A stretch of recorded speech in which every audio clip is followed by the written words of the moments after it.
And you're just in time for Richard Mwenja Exclusive, your only point of call on matters political and governance analysis here in Kenya and across the region, and especially at a time when so much is happening in this country, and we want to keep you posted with what is happening around you.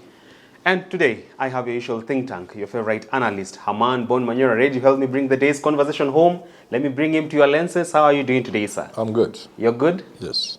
We are at a time so much is happening in our country, threats all over the place when it comes to the political scene. But let's begin with warning shots that have been fired to Honorable Rigathi Gachagua. That is from UDA leadership led by Hassan Omar.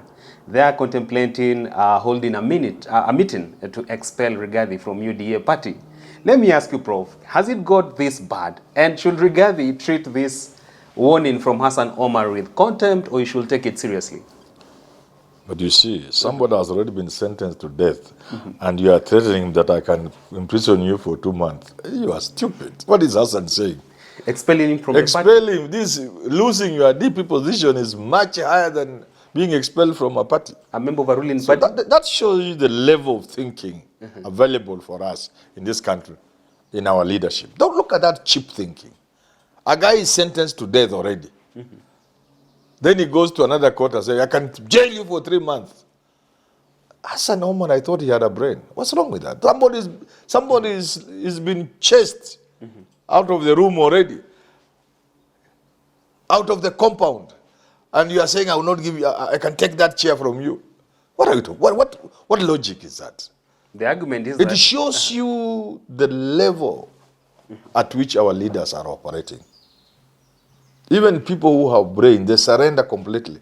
They take the brain, keep somewhere, then go without anything in the head for the time they are in those positions. It is so sad.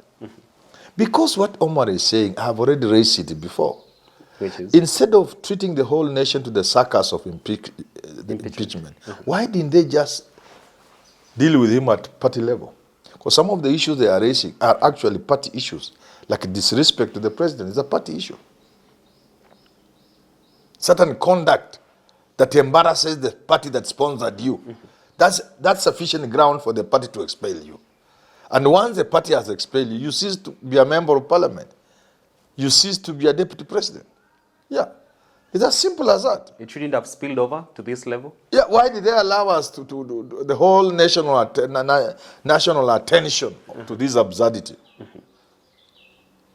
Then now say, oh, we can expel it. Yeah, from the ruling party. That's what they should have done. And that we shouldn't have gotten where we got here. Yeah, no, not at all. At some point, UDA party was touted to be the latter-day Titanic, but one that we won't sink at any point. But look, the other day they ousted their then SG, Cleophas Malala. Now we are looking at a future whereby Rigathi Gachagua might be expelled from the party. What has happened to this outfit that was profiled to be the modern-day KANU that will transcend decades? Now that you have mentioned Titanic, do you remember what the owner said just before it set sail? Go and Google. He said, I built a ship. Not even God can make it sink. Yes, not even God can make it sink. Nobody can sink this ship. Can UDA sink? Which UDA? There's no UDA. UDA is already dead. Really? Regardless of other parties affiliating with it right now? Look at Western Bloc. ANC is playing the tune of UDA. What there is William Ruto as an institution. That one is there.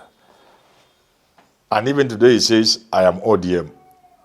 That's a bit. So what UDA? So when the likes of Moses Kuria with their parties threatened to leave UDA. The only party we have is KANU. There was KANU and ODM. Now ODM is also dead. So we just have KANU. I think I should become a member of KANU. That's the only party there is. All these others are just cheap vehicles. KANU? That's where Raila has taken ODM. ODM was together with KANU, those are the only parties we had. KANU and ODM. Now ODM has gone the other way, the way other parties go. So if ODM has gone with the wins, what has happened to parties like Chama cha Kazi of Moses Kuria, the Service Party of Kionjuri? What are they? Party ni moja tu. Chama ni kimoja. Chama cha baba na mama. KANU. Na chama cha Mabo. I agree with Atwoli. He has never left KANU. I think he's right. He knew. Atwoli is a clever man. He knew there's only one party, KANU. ODM has struggled and has picked and gotten itself to be a party. But from nowhere, it is disintegrating at a speed it can't recover from. So then, when it comes to 2027 elections, do you foresee a situation whereby President William Ruto is gonna on board a different political outfit that is party-wise and not UDA? It will not be, if it will be. You see, it is more of Ruto the person than any party. Right. So he can do what he wants. Kibaki was knack. And when the shenanigans of breaking up and broken promises, dishonored MOUs came, in 2007, there were so many parties that were formed for him. PNU and all. But Kina Kenya, Kina Giga, the Kiunjuri's GNU and the rest, he just took one of them, PNU. And he did his thing, whatever thing he did. So Ruto can use any party. He can decide to go back to Pentagon with Raila Odinga and the rest. They are there with Mudavadi. They can go back to original ODM. Yeah, and they can even invite Kalonzo Musyoka. It's possible. So I'm not seeing any other party apart from KANU. Apart from KANU. KANU is struggling, but it's the only party. And in a bid to resuscitate KANU, would you then advise Gideon Moi to now be at least more visible out here? Because many are questioning, is KANU dead? Is KANU alive? Can it be given back its oxygen? I doubt that Gideon has a capacity. He has not demonstrated capacity for anything. For anything? Yes. Not even leading KANU? KANU, no. KANU is struggling because of him. And so, to get that person to give William Ruto a run for his money when it comes to Rift Valley politics, would you see by Gideon Moi leveraging on the potential of KANU, he can flatten the wave that is... But there must be a party could be there, but there must be a man behind the party.